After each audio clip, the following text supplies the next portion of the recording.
Bu suala baxaq. Deyir, tənliyini ödəyən x-in həqiqi qiymətlərinin cəminin modulunu tapın.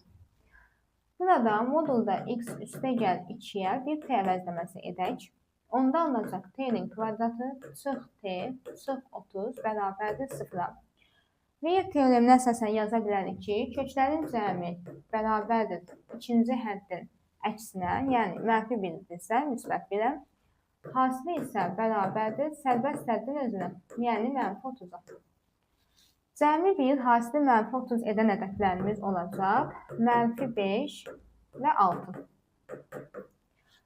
Aldığımız t-nin qiymətlərini aparıb əvəzləmədən yerinə yazsaq, yaza bilərik ki, modulda x üstəgəl 2 bərabərdir mənfi 5-ə. Bilirik ki, bu tənliyin həlli alınacaq boş çoxluq. Çünki modula biz nə versək, mənfi də versək, müsbət də versək, modul həmişə müsbət alınır və müsbət bir ədəd mənfi ədədə heç vaxt bərabər olmaz.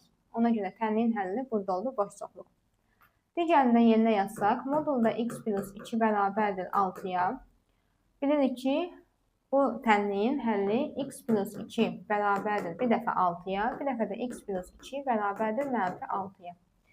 Onda x-imiz alınacaq 4, aşağıda da x-imiz alınacaq mənfi 8.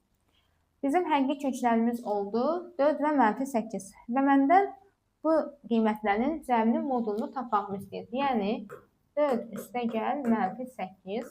Nəticəmiz alınacaq modulda mənfi 4, bu da bərabərdir 4-ə.